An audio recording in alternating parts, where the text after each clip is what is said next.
Hey guys, welcome to the second episode of the Six and Out podcast. I have Wasim here with me to discuss everything going on around the world of cricket. How are you, Wasim? I'm very good, thanks. How are you, Ronnie? All good, all good. Interesting week.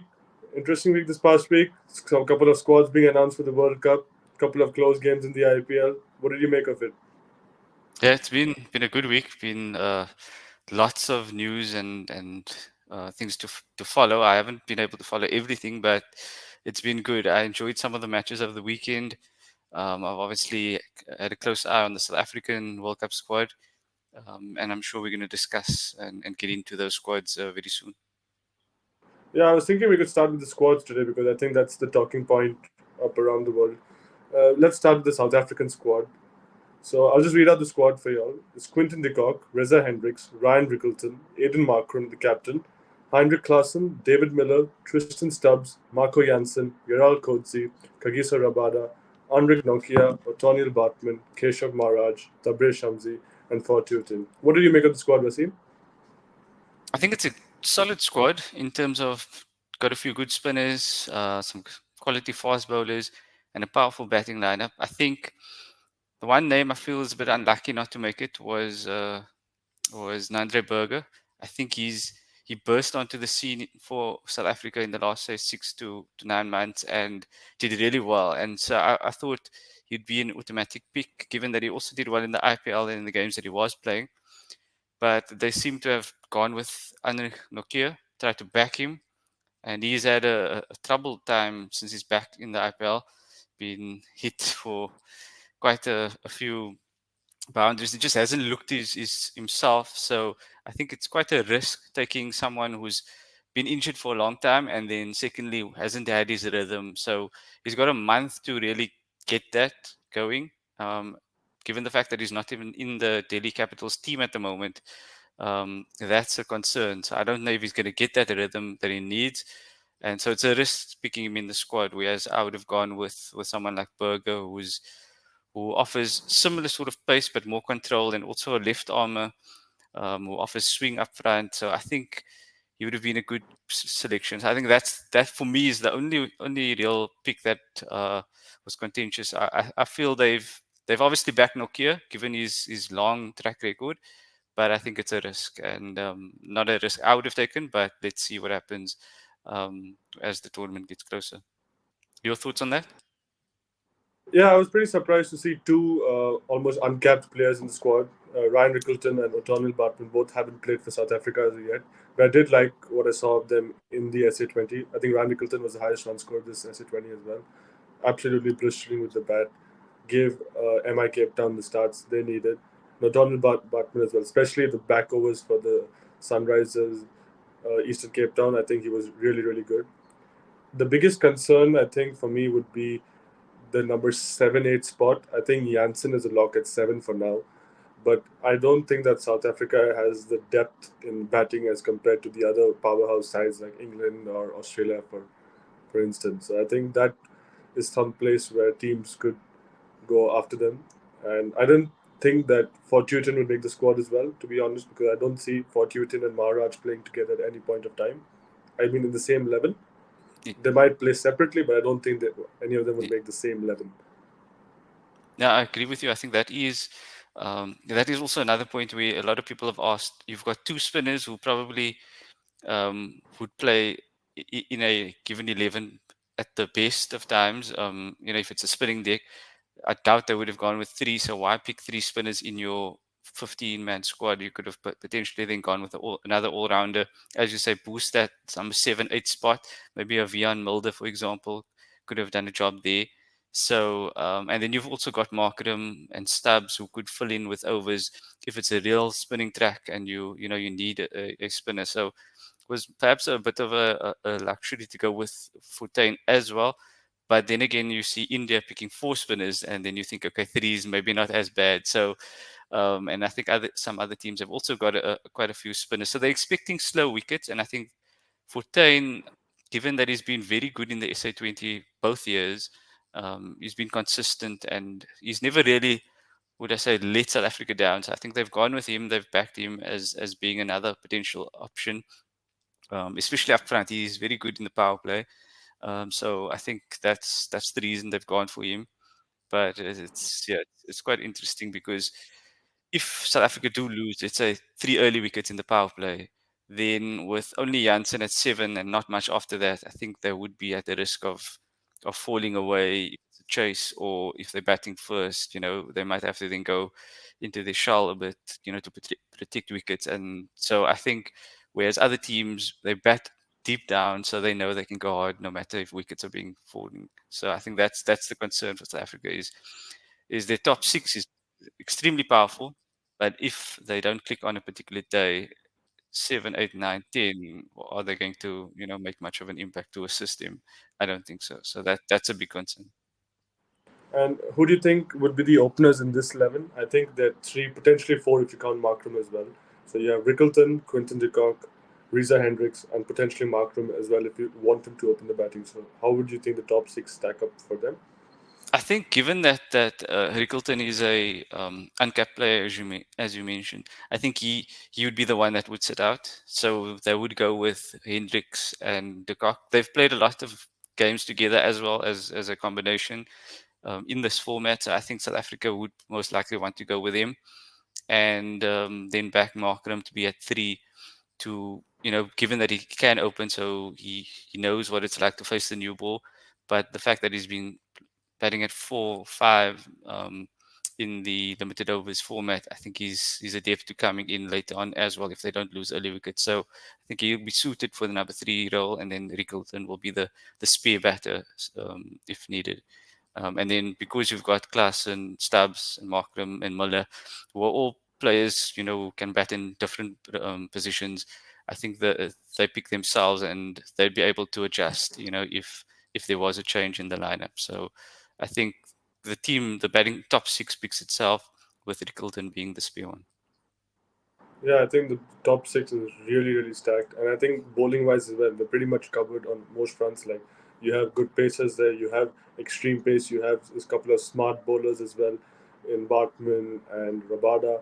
So I really like how the team is landing up. And obviously, having I think Maharaj would be the key to this team because Maharaj provides them a lot of flexibility in terms of the overs he bowls. He's not a finger spinner like Jadeja or somebody who can only bowl post power play. Maharaj has the skills to bowl in the power play, and a couple of maybe the turning tracks in West Indies, it could be really handy against right-handers up top. So I really like the way South Africa is lined up. I think the next big squad that I really want to review is India. So I'll just read the squad out again over there. You have Rohit Sharma, the captain, Yashasvi Jaiswal, Virat Kohli, Suryakumar Yadav, Rishabh Pant, Sanju Samson, Hardik Pandya, Shivam Dubey, Ravindra Jadeja, Akshar Patel, Kuldeep Yadav, Yuzvendra Chahal, Arshdeep Singh, Jasprit Bumrah, and Mohammad Siraj. So, Wasim, what's your take on the Indian squad?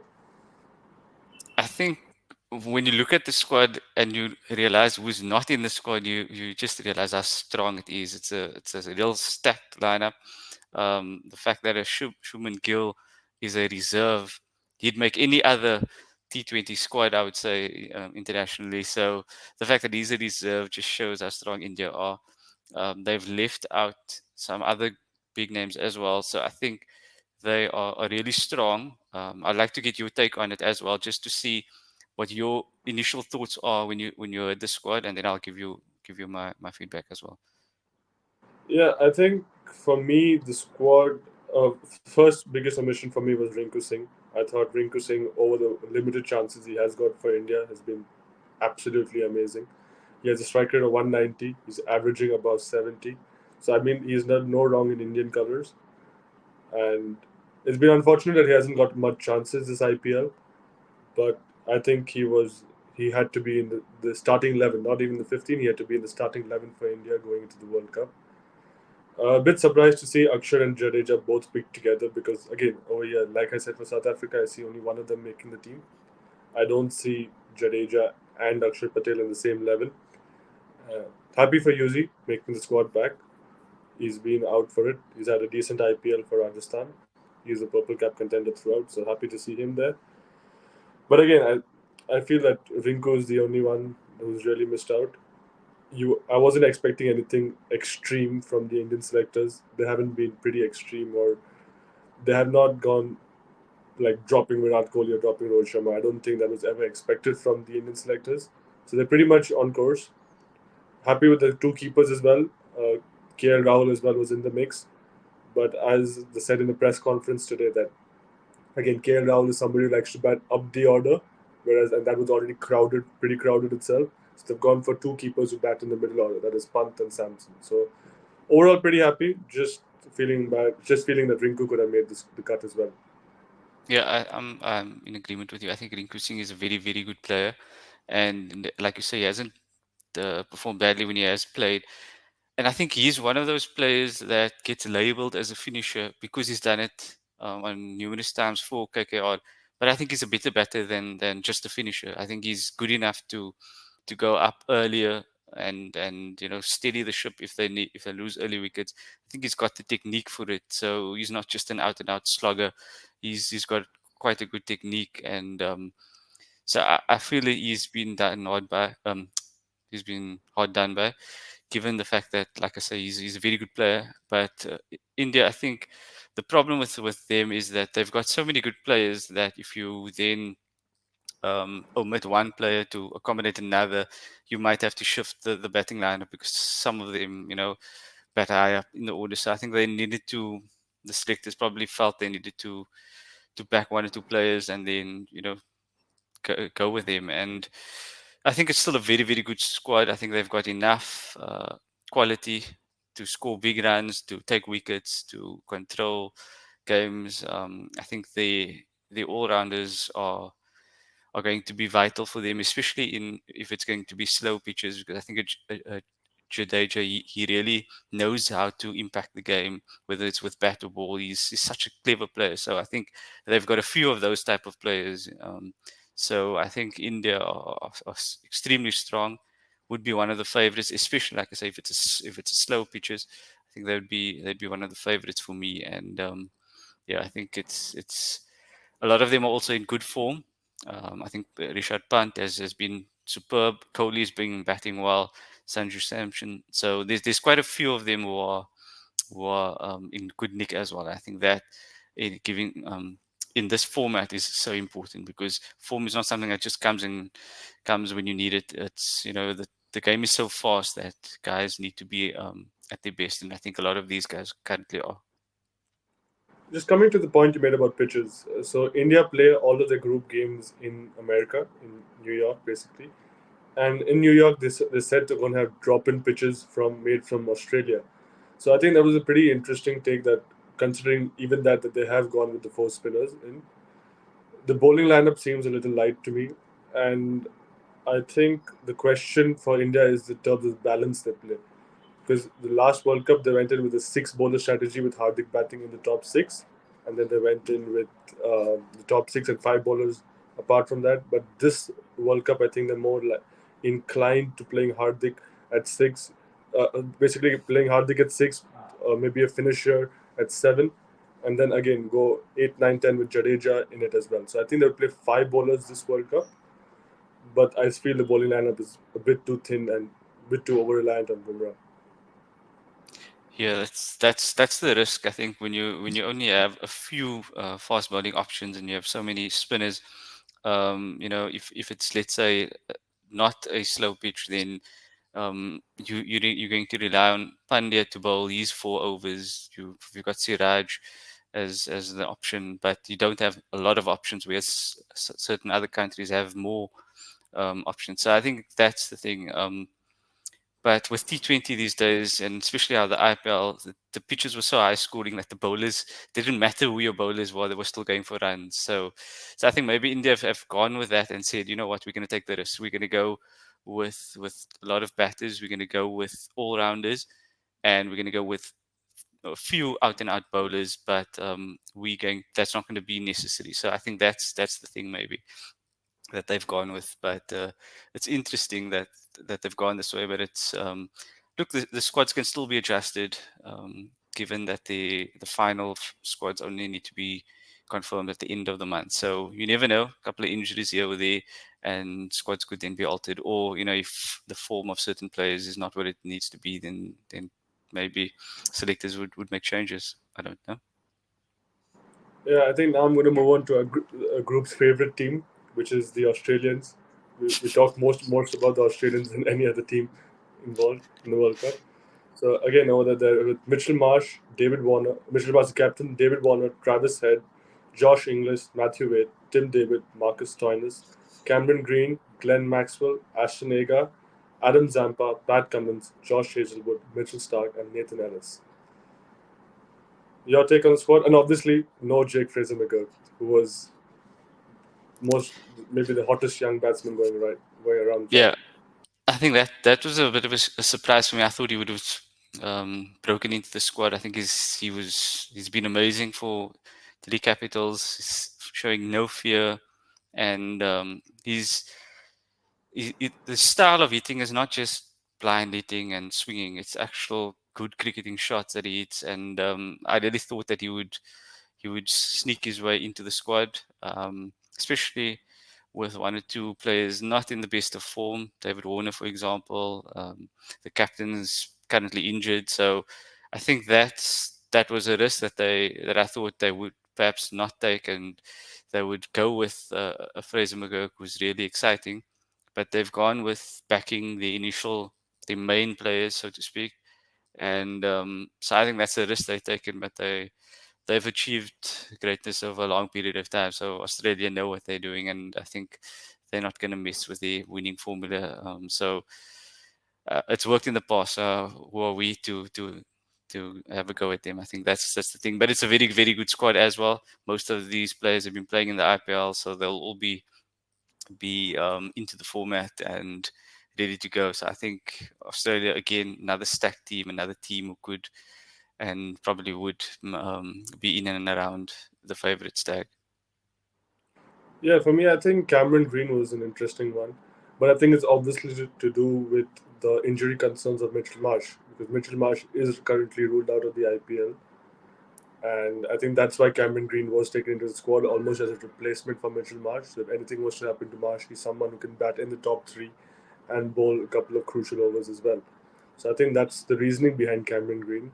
But ideally, I would have replaced Cameron Green with Fraser McGurk. As you said, he just provides something different to the squad. He can make or break the game on his own. So I think that's something that Australia would really like up top to create a momentum and just take the game almost in the power play. But as you said, overall, pretty strong squad, good balance of left-handers, right-handers. The wicket keeping slot is a bit of concern for me because I think if you'd go Inglis would again need to bat up top, and whereas he hasn't been getting enough regular chances as well in the IPL. So I would like to see. It'd be interesting to see what they would do for the keeper slot. But again, as you said, overall top squad, a lot of options with bat and ball. Only concern would otherwise also be their bowling because Stark hasn't had a good time in the IPL. Hazelwood isn't playing T20 cricket from some time. Cummins has been a bit of a hit and miss for Sunrisers Hyderabad as well. So bowling would be an interesting suit for me. Yeah, I think their bowling is a bit perhaps the one area which you could say is their weakness. Um, it's not exactly all guns blazing at this moment in time, but with Australia, they've got so much experience in the squad that I think that's going to come in handy as well. Where players have been there, they've done that, they know their skill set. So I think they'll back them to, you know, perhaps they might not start the tournament all guns blazing, but I think they will work their way up, get their form going, and if they are to make the knockouts or the semi-finals, then I wouldn't back against them. So I think that's the strength of Australia is they've got so much experience in the squad and players who know how to win big games. So I think that is what's going to count in handy for them. So even though the bowling is not at its best currently or on paper at the moment, but trust them that they will find a way to start, causing mayhem when it matters. So moving on to the IPL, Wasim, what are your takes from the past week? I think there was some. I think the game that caught me off guard was the KKR and Punjab game where KKR batted first and they scored 260 plus, and I was like, wow, it's like just great hitting, but I'm not a big fan of those high scoring games. But then all of a sudden, the Punjab Kings attacked and they showed no fear. They actually went for the score, and eventually I was like, okay, they'll lose a couple of wickets and then they'll lose their way and they'll fall short. But they kept going and they kept at it, and Bairstow batted superbly, got 100, and in the end they won it with a few balls to spare, and that was amazing because you've never seen a 260 score being chased in T20 cricket history. So that was something that I was actually glad I was watching. But I'm still a bigger fan of being balanced between bat and ball. But I think that was incredible to watch. Yeah, in fact, Your taking that game out, I think the other couple of games this week were relatively on the slightly lower side. 180, 160 type games. We saw more of those this week. So I think that was also nice to see. RCB had two victories, which was surprising to say. But what do you think that happens for RCB post they get knocked out? How come they start playing better cricket all of a sudden? I think that shows that it's the pressure that also gets to teams, where the pressure to win games is so heavy that if you do start losing, and I think with T20 cricket, winning can be a habit, but losing can also become a habit. So I think because they started this tournament so poorly, the pressure was there, and then obviously they went on the bad run. But now the fact that the pressure's off them, you can express yourself more freely. You can play without that much pressure, and I think that's what worked for them. Certain things has clicked, and now they're able to play and do much better. So I think that is we can't really underestimate the pressure that's around these teams to perform. Every year that goes by, people are going to say, when is it RCB's year? And I think that the longer it goes on, the harder it gets. So I think we should not underestimate that. And I think made that's been the main difference for me. Were you able to catch Bill Jack's knock? I wasn't. I was busy on that day, but um, I actually saw him at the stage. He was, I think, 21 from 17 balls, or it was thereabouts. I was like, he's um, he's in a good partnership, but he's going at a slow rate. And then I left and I came back and I saw the news that he got 100. And I think I've been a big fan of World Jacks ever since last year's SA20 when Jacks and Phil Salt batted well for Pretoria Capitals, and I was like, I kept my eye on him ever since then, and I always knew he was destined to play for in the IPL and do well for both England and his IPL franchise, and so I'm glad to see that he's now it's happening. It's happening for him. Very very good player. Actually a very handy off spinner as well. So I think the fact that he's been in the team and he wasn't in the team initially as well, so I think that's one of the things that has worked in their favor. And I think it shows that sometimes certain players are backed and others are kept away from the team, but when push comes to shove and they're actually put into the team, they show their worth. And Jax is one of those players who has deserved his opportunity, and I'm glad he's getting it, and now he's repaying the selectors' faith. The small RCB fan in me hopes he gets retained next year in the mega auction because I think you I think made he's the somebody you. point. Sorry, I wanted to say you made the point a while back that if they had to let go and it was like a very big auction and no only one player was retained, that he'd be your pick to be retained from No, no, RCB, no, and I think no. that's how. I don't think if it's only one player you could retain him above Kohli because of the brand value and Okay, things like yes, that. yes, yeah, But if it's two players, definitely I think he's the second name on the sheet because he's at a stage where he's still 20, 23, 24. He has still a lot of cricket ahead of him, and he's already lighting the stage. He's already lighting the world stage. He did well in the SA20. He's done well in his limited chances for England, and now he's shown what he can do for RCB as well, and at the highest stage. So I think he is somebody you're going to hear a lot about over the next few years. And I would, in the RCB think tank, I think he's definitely my second name for retention next year. I and I don't think see how you can look past him. I agree. I think that's the important part is with RCB they've had big name overseas players, and sometimes those big names haven't always delivered.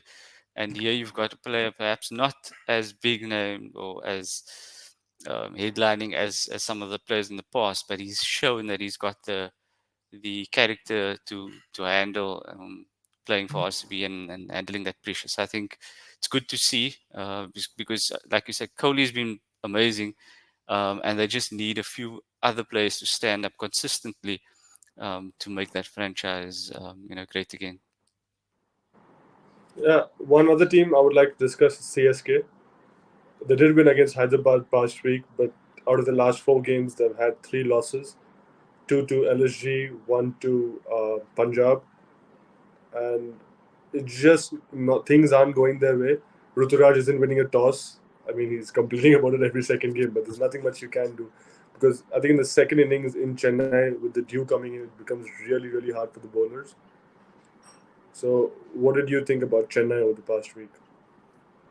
Yeah, I think when you look at the team, they've got a very strong team, but it's just like you say, not clicking for them. But unlucky with a few incidents, the toss. To me, it looks like they're not far off from actually, you know, doing well. They've the games they've lost, it's all been fairly close games, so they're not very far off. But I think it's just not worked out for them consistently, and I can't really put my finger on it because if you look at the individuals, Gaikwad has been batting brilliantly in the last few games. Dubé has had a very good IPL overall. Jadeja has been superb. So you look at the individuals and you think, okay, they've actually done well, but yeah, maybe it's the bowling. I think they've had a few injuries, so they've not been able to perhaps put out their best team on paper consistently, and I think that's a problem because I think Patinara was outstanding the game before, and then he wasn't available yesterday. A few games earlier in the competition, the Fizz was had to go for some visa issues.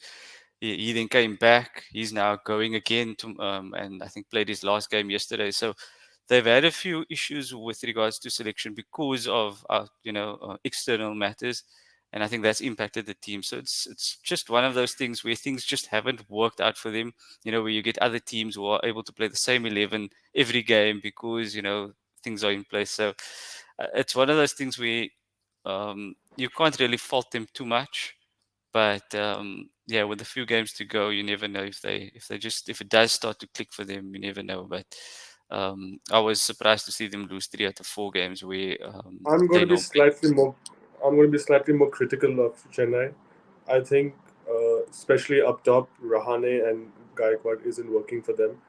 The couple of power plays have gone almost just at 6 or 7 per over, and this being such a high-scoring IPL, it kind of isn't giving them a good enough cushion for the bowlers. Even I know obviously Stoner scored an amazing 100 chasing 220, but it just felt that things weren't going right for them in the batting order. They were slightly a bit over reliant on Dubé, in my opinion. So I think that CSK hasn't done a lot of things right, as we discussed last week as well. Them setting Jadeja up again and again, I wasn't a fan of the move. I don't think it's paid off as of now as well. So I'm going to be slightly more critical of CSK. I think it's almost Dubé and Gaikwad and everybody else hasn't performed up to the expectations of them. Like Rahane had a great season the last season, but hasn't been able to replicate anything at that level. And there seems to be a lack of impetus. Even yesterday, I saw Samir Rizvi, who's a very attacking Indian domestic batsman. He almost played a 20 ball 15. So the, there's a bit of impetus missing throughout that middle order, apart from Dubé. So I think there's definitely areas for improvement, and I just don't think that they're there yet. Yeah, I think that's fair. I think I always when I think of Ryan, most of us think of him as a test batsman, and then he's got the ability to play in T20. But I think in their defense, I would say that the pitches are also not as conducive. Like yesterday, the first over, the first couple of balls, Roberto was bowling and it was nipping back, and Rane faced it. And on another day, you could have gotten out to those balls, and he didn't. But I think their methodology is probably different to some other teams, whereas SRH will go for it and go all guns blazing in the power play if they're batting first. Whereas I think Chennai they're more about building a base so that you can unleash a Dhoni, a Dubey, Moin Ali, and those explosive players later on. So I think it also comes down to the style of play. And but I would say in the defense, maybe some of the wickets weren't as easy to bat on as some other teams, and therefore we're probably also questioning the batting. But it could be that they were just playing conditions, trying to get set a foundation. So yeah, it depends which way you're looking at it. I'm just going to come to the points table right now because we're coming to the back end of the tournament. Everybody's interested to see who qualifies as the top four. So if I just read the points table right now, we have Rajasthan Royals on 16 points. They obviously are playing tonight. Then you have KKR, LSG, and CSK all at 12 points. Then you have SRH, DC, and the Punjab Kings all at 10 points. So Punjab's at 8, but the others at 10 points. So the mid table is really, really interesting right now. Which four teams do you see going through? So I've got the table here, so I'm just gonna keep it so that I can Yeah. keep my eyes on who's got what points. But obviously Rajasthan they'll make it through easily. KKR, I think they've just got a very strong team at the moment, so they'll make it through. I don't have issues with them. I think LSG also have a few players playing really well, and as a collective, they're quite strong. So I'd go with those three, who are currently the top three. I think they'll all go through. Then it becomes a case of which teams start to click because SRH, after having a good start, they lost two on the bounce, and now they're playing the log leaders, Rajasthan. So they lose today again.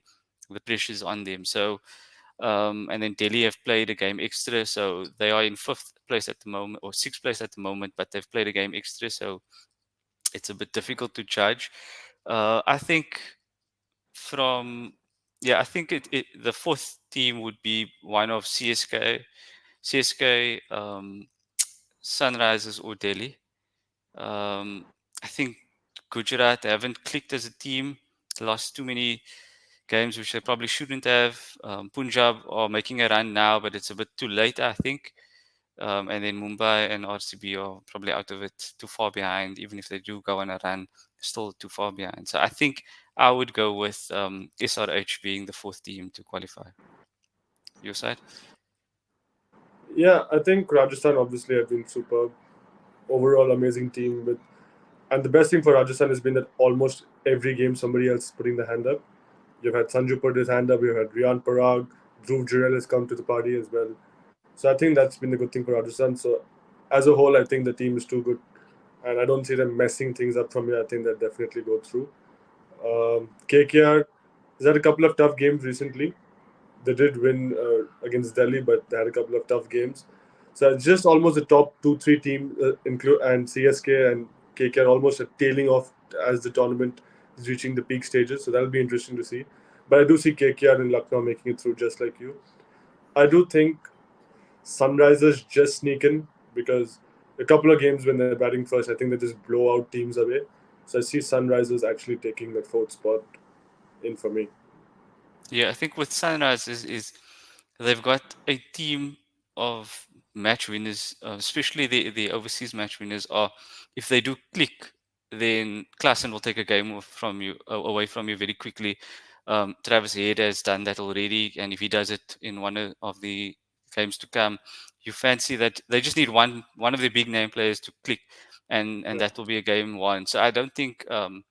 Whereas some of the other teams are more reliant on playing well as a team because they maybe don't have those blow away T20 players as the Sunrisers do. So I think that's the difference at this moment in time because they are so close. And yeah, I just think that Sunrisers just need one or two players to click and they'll win a game, whereas maybe some of the others don't have that option. So yeah, but I think having this log jam is good for the tournament because if any team wins two games in a row, all of a sudden they're back in contention. So I think that's great for a tournament. I hate having to predict a team and then saying that this team will go on to make the knockouts and then they do. It shouldn't be so straightforward, and that's what I'm loving at this moment is that you can't predict what's going to happen next.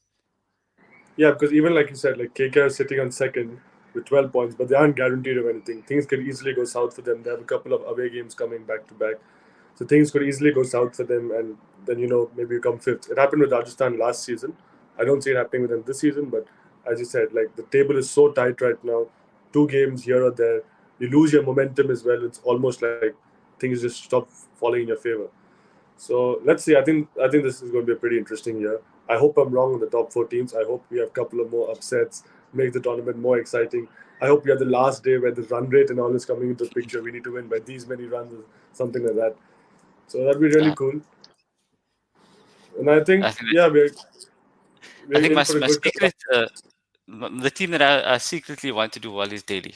So I am hoping they are sixth at the moment. They've played one game extra, but I'm hoping that they'd go on a run. They've got some really good young players who I want to see do well. Stubbs, Fraser McGurk, Punt. Is I want to see them do well. So I wouldn't be upset if they make a later run for it. I would be very, very Yeah, happy with it. so since you have said they played an extra game, just if Punjab and Gujarat win the next couple of games, they sit on the same points as DC with that extra game in place. So then again, you don't know. Almost the top eight teams out of 10 are contending for a playoff spot. That's a real. That's what you like to see as a fan. You like to see everybody have a chance to qualify with the last few weeks coming in. So I'm hoping for the next couple of exciting weeks for the IPL before the closure. I'm really excited. Yeah. No, me too. I think it's gonna be great, and I think the nice thing about the table, as you mentioned, is that there are teams at the top at the moment who are perhaps declining in terms of form. Key players starting to go down, and then you've got other And teams who are on the up. So, so yeah, it's quite that brings me interesting. to an interesting point as well. The ECB has pulled out their players from the IPL playoffs. So Rajasthan would be without the services of Joss Butler. If KKR make it through, Phil Salt won't be there, who's obviously been pretty instrumental for them this year. So again, that would create an interesting composition over there of how do Rajasthan do without Butler up top, or how does KKR go without Phil Salt? Does Gurbaz come in? Do they play another overseas bowler? And also, I think that would be an interesting thing to see as the playoffs approach. So yeah, let's see how the Yeah, I think last that's few weeks go.